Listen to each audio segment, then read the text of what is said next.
नमस्कार छात्रों, मैं विष्णुचंद गौड़ पुनः आपके समक्ष एक और वीडियो प्रस्तुत कर रहा हूं, जिसे हम पीपीटी के माध्यम से चारवाक दर्शन की तत्वमीमांसा समझने का प्रयास करेंगे। इससे पूर्व लेक्चर में हमने चारवाक दर्शन के ज्ञान मीमांसीय विचारों के बारे में अध्ययन किया। चारवाक दर्शन ज्ञान मीमांसा के क्षेत्र में प्रत्यक्षवादी दर्शन है। प्रत्यक्षवादी होने का एक और तात्पर्य यह है कि चारवाक दर्शन के मुताबिक ऐसा ज्ञान जो प्रत्यक्ष के द्वारा प्राप्त किया जा सकता है वह पूर्णतः प्रामाणिक ज्ञान है। और मान लीजिए कोई ऐसी वस्तु है या कोई ऐसी सत्ता है जिसका ज्ञान प्रत्यक्ष के द्वारा नहीं किया जा सकता, तो उस ज्ञान को हम नहीं मानेंगे, अर्थात उस ज्ञान का हम खंडन करेंगे। तो क्या आत्मा का प्रत्यक्ष हो सकता है? क्या ईश्वर को किसी ने देखा है? क्या किसी जीवित मनुष्य ने स्वर्ग और नरक को देखा है? तो हम कह सकते हैं कि ये सभी सत्ताएं काल्पनिक है और चारवाक दर्शन इन सभी सत्ताओं का खंडन करता है, क्योंकि इनका प्रत्यक्ष नहीं किया जा सकता।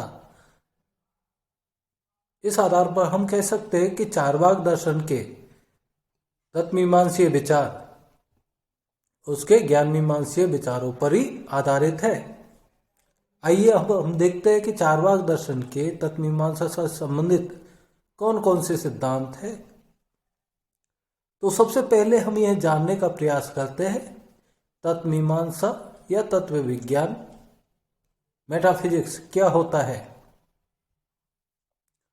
तत्वमीमांसा दर्शन शास्त्र की वह शाखा है जिसके अंतर्गत हम संसार के मूलभूत तत्वों का अध्ययन करते हैं कि यह संसार किन तत्वों से मिलकर बना है। ऐसे मूल तत्व कितने हैं? क्या संसार में एक से अधिक मूल तत्व है, या ईश्वर के द्वारा इस संसार की रचना शून्य से की गई है? क्या ईश्वर की सत्ता है भी या नहीं? क्या आत्मा का अस्तित्व होता है अथवा नहीं? या संसार किन मूलभूत तत्वों से मिलकर बना है? तो इन सब का अध्ययन हम तत्वमीमांसा के अंतर्गत करते हैं। चारवाक दर्शन अतीन्द्रिय सत्ताओं का खंडन करता है। अतीन्द्रिय सत्ताओं का तात्पर्य क्या है? तो अतीन्द्रिय सत्ताएं ईश्वर, आत्मा, स्वर्ग, नरक, पाप और पुण्य, ये सभी परिकल्पनाएं अतीन्द्रिय जगत से जुड़ी हुई है। और चारवाक दर्शन प्रत्यक्षवादी होने के कारण ऐसी किसी भी सत्ता में विश्वास नहीं करता। इसलिए चारवाक दर्शन नित्य आत्मा का खंडन करता है।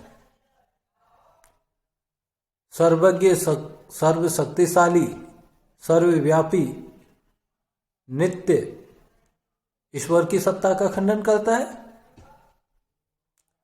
और वह यह मानता है कि संसार चार मूलभूत तत्वों से मिलकर बना है। तो ये चार मूलभूत तत्व कौन से हैं? ये चार मूलभूत तत्व है पृथ्वी, जल, अग्नि और वायु। इन चारों मूलभूत तत्वों का प्रत्यक्ष किया जा सकता है, इनका अनुभव किया जा सकता है। तो चारवाक दर्शन मानते हैं कि संसार में जितनी भी वस्तुएं हम देखते हैं, जितनी भी वस्तुओं का हम अनुभव करते हैं, हमारे शरीर से लेकर कुर्सी, टेबल, मेज, अलमारी, मकान, ये सभी इन चार मूलभूत तत्वों से मिलकर ही बने हैं। तो चारवाक दर्शन चार मूलभूत तत्वों को ही स्वीकार करता है। तो ऐसे में हम देखते हैं कि चारवाक दर्शन जिसे पंच महाभूत में से एक तत्व आकाश की सत्ता में यहाँ विश्वास नहीं करता।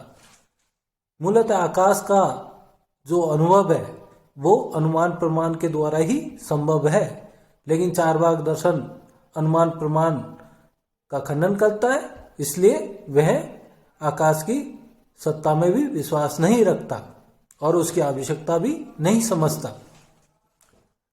चारवाक दर्शन के जगत संबंधी विचार को जड़वादी या भौतिकवादी कहा जाता है। अर्थात चारवाक दर्शन का यह विचार कि यह सारा संसार जड़ पदार्थों से मिलकर बना है या चार भौतिक तत्वों से मिलकर बना है, पृथ्वी, जल, अग्नि और वायु।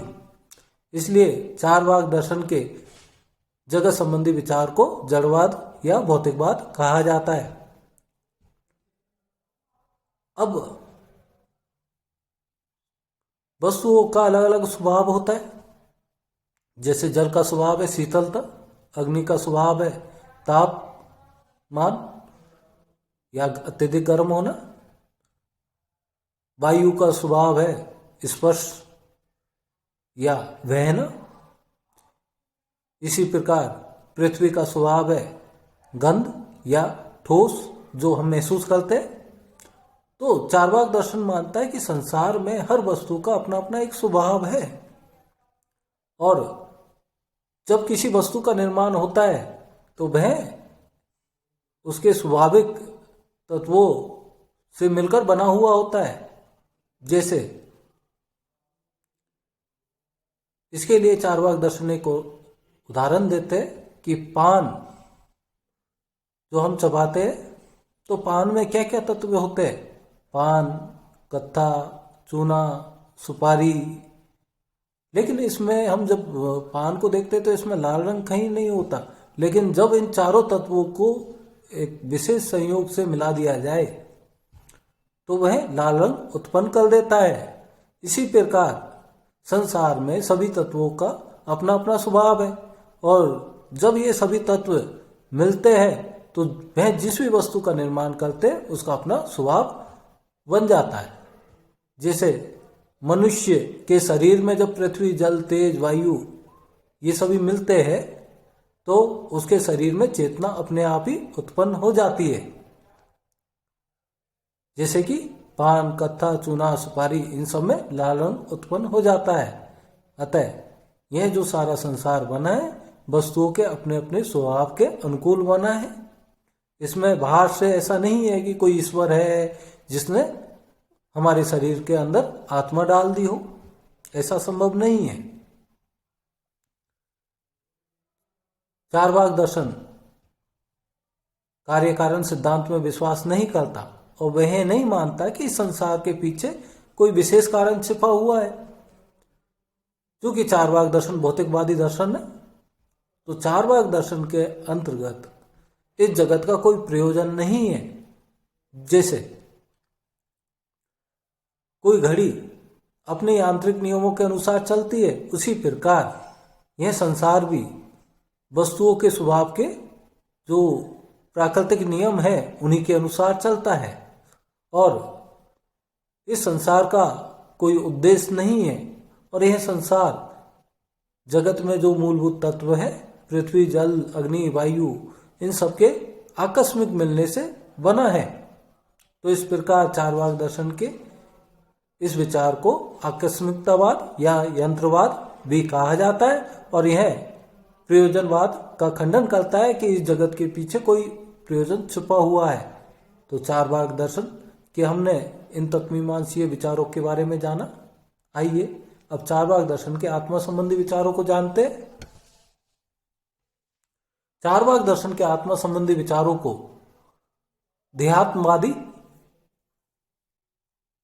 या शरीर आत्मवाद कहा जाता है। इसका एक अन्य नाम भूत चैतन्यवाद भी है। अब हम ये देखते हैं कि पृथ्वी, जल, अग्नि और वायु इन किसी में भी चेतना नहीं है।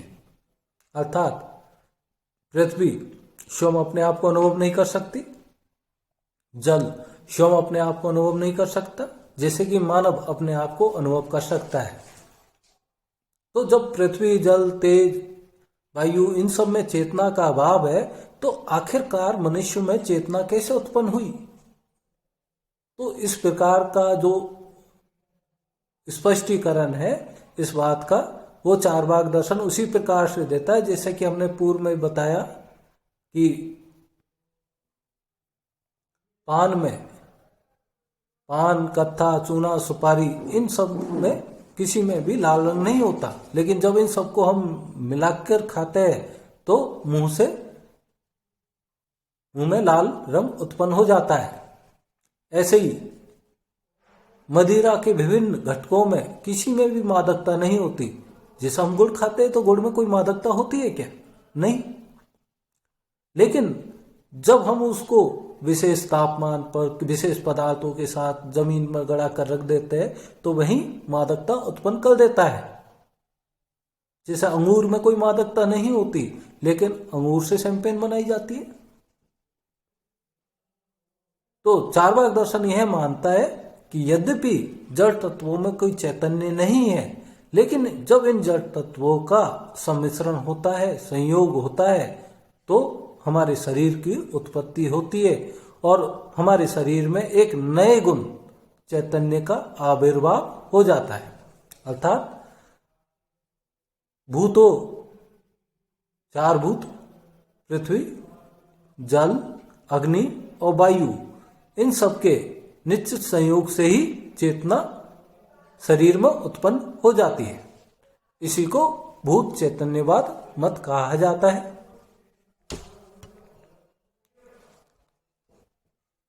जैसा कि हमने पहले भी बताया कि चारवाक दर्शन इस सृष्टि का कोई प्रयोजन नहीं मानता, और चारवाक दर्शन चूंकि प्रत्यक्षवादी दर्शन है तो वह केवल उन्हीं वस्तुओं की सत्ता में विश्वास रखता है जिनका कि प्रत्यक्ष किया जा सकता है। अब चारवाक दर्शन के जब हम ईश्वर संबंधी विचारों को देखते हैं तो चारवाक दर्शन ईश्वर की सत्ता में विश्वास नहीं करता। वह यह मानता है कि यह जगत अपने आप उत्पन्न हुआ है और इस जगत में जितनी भी वस्तुएं हैं तो वह वस्तुएं अपना अपना स्वभाव रखती है, और वह स्वभाव उनकी पृथ्वी, जल, तेज, वायु इन सभी के निश्चित स्वभाव के संयोग के फलस्वरूप उत्पन्न हुआ है।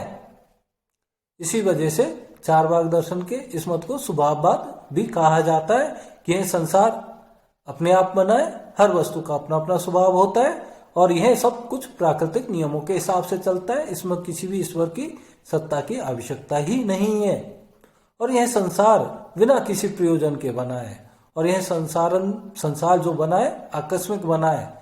जैसे कि हमारी जो आधुनिक वैज्ञानिक थ्योरीज है उनमें भी आपने पढ़ा होगा बिग बैंग थ्योरी, कि यह संसार एक महाविस्फोट के फलस्वरूप उत्पन्न हुआ। उस महाविस्फोट के फलस्वरूप सर्वप्रथम आकाशगंगाएं बनी, आकाशगंगाओं में सौरमंडल बने, सौरमंडल के अंतर्गत हमारे ग्रह और उपग्रहों की रचना हुई, और ग्रहों में भी जैसे पृथ्वी ग्रह का निर्माण हुआ तो यहाँ पर पेंजिया और पैंथालासा, पेंजिया महाद्वीप था और पैंथालासा महासमुद्र था। फिर पेंजिया का विभाजन अन्य प्रकार से हुआ, जिसे हम कुछ अन्य नाम भी ज्योग्राफी में देते हैं।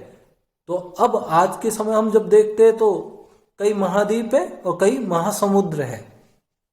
तो यह जो संसार की रचना हुई अचानक हुई, इसमें कोई प्रयोजन नहीं था, कोई ऐसा विशेष कारण नहीं था कि किसी महासत्ता ने इस जगत की रचना की हो।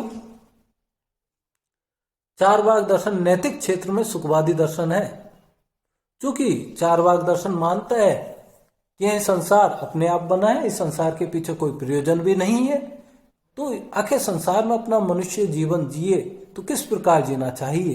तो चारवाक दर्शन तो यह कहता है कि खाओ, पियो और मौज करो, क्योंकि शरीर खत्म होने के बाद कुछ शेष रहता ही नहीं है, तो फिर आखिर हम किस चीज की चिंता करें? स्वर्ग नरक यह केवल हमारे मन की कल्पना है। अगर हम स्वर्ग कहना भी चाहे तो जब हमें सुख का अनुभव होता है तो वह स्वर्ग है, और जब हमें दुख का अनुभव होता है वह नरक है। तो चारवाक दर्शन नैतिक क्षेत्र में सुखवादी दर्शन है। अब चारवाक दर्शन के द्वारा जो विचार ये प्रस्तुत किए गए ये कहां तक सही है इसके बारे में हम देखें। जैसा कि हम जानते हैं कि संसार में नास्तिकों की संख्या कम है और आस्तिकों की संख्या अधिक है, और जितने भी आस्तिक है वह कहीं न कहीं ईश्वर की सत्ता में भी विश्वास करते हैं। तो ईश्वरवादियों का मानना है कि जड़ तत्व सृष्टि का उपादान कारण तो हो सकता है, परंतु सृष्टि के उद्भव के लिए यह पर्याप्त कारण नहीं है। सृष्टि का उद्भव किसी निमित्त कारण के रहते हुए हो सकता है, और यह निमित्त कारण कौन सा होगा? ईश्वर।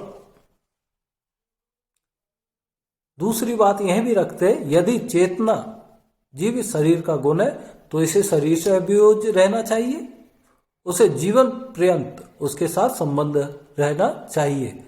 जैसा कि चारवाक दर्शन बताता है कि शरीर का निर्माण पृथ्वी, जल, वायु और अग्नि से मिलकर बना हुआ है, और विशेष संयोग के फलस्वरूप इसमें चेतना का भी उद्भव हुआ है।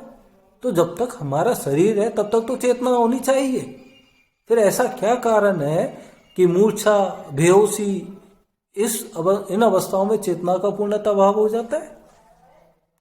यहां तक कि मृत्यु होने पर हमारा शरीर तो रहता है लेकिन चेतना नहीं रहती। तो भारतीय दर्शन में यह विचार माने गए, ऐसी कोई न कोई सत्ता अवश्य है जो हमारे शरीर के साथ जुड़ी हुई तो है, लेकिन शरीर के खत्म होने के बाद भी उसकी सत्ता नित्य रूप से बनी रहती है, और उसे आत्मा कहा गया है जो अजर अमर है। जड़ तत्व और चैतन्य एक दूसरे से स्वभावतः और स्पष्ट भिन्न है।